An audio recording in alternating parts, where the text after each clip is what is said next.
Solihull Moors next in the league, but what were your thoughts on the last game away to Sutton United? A tough game.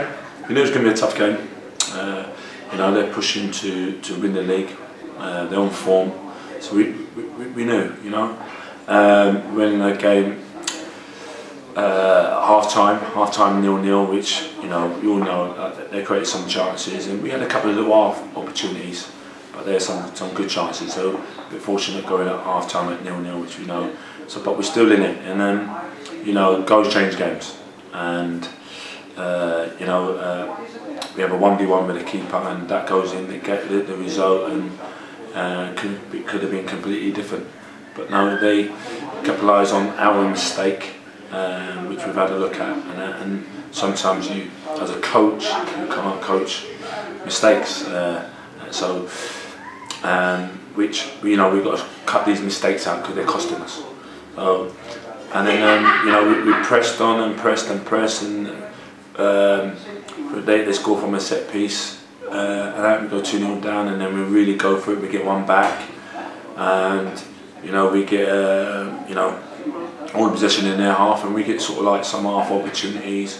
I think Morgan Ferrier, he tried to go around the player, and he could have gone down. He had a little, the fella caught in, but he didn't go down because he thought he'd get a shot off and that. So that could have maybe if he did go down, etc. So it's but we know we've got to be better, you know. But the boys are still, they're working hard, their socks off, they're working hard in training, and every game they're giving it their all.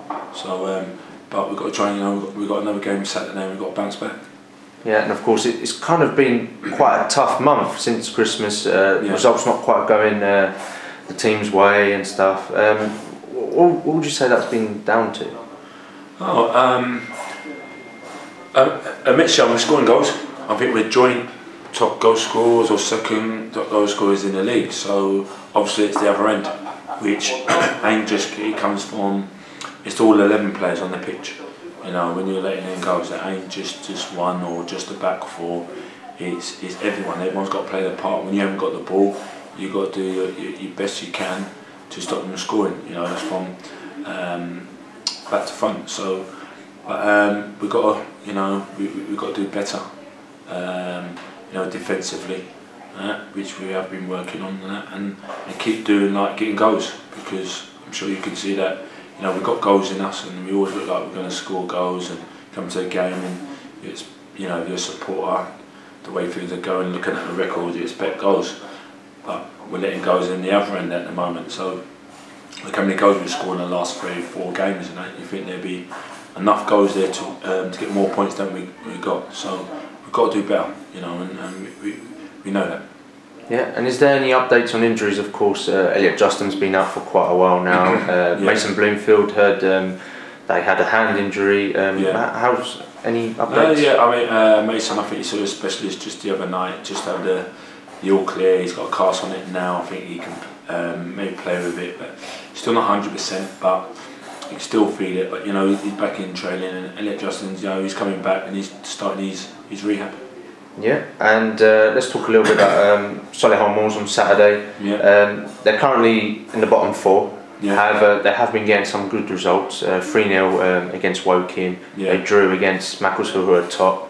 So, what's your thoughts ahead of that game? Yeah, new manager, haven't they? So we responded to him, you know, and they picked up.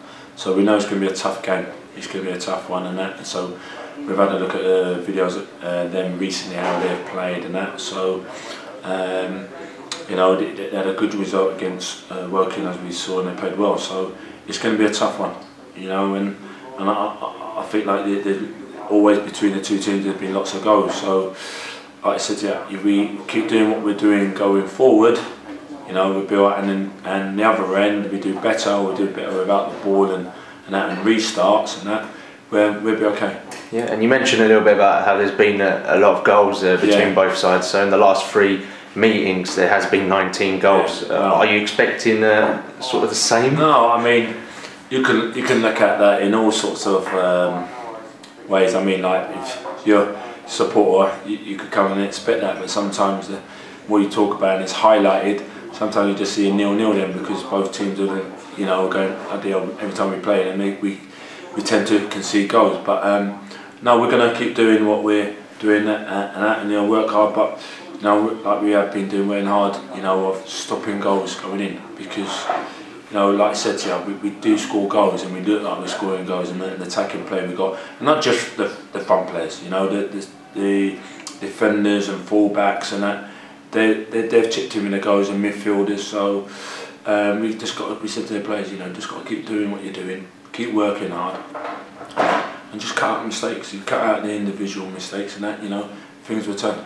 Yeah, and of course Saturday the club will be celebrating Daggers Against Racism Day. How special is it for the club to be celebrating this event? Yeah, it's good. I think the club is a credit to the club, you know, supporting the cause and that, and because it's never nice to see racism, not just in football and out of football.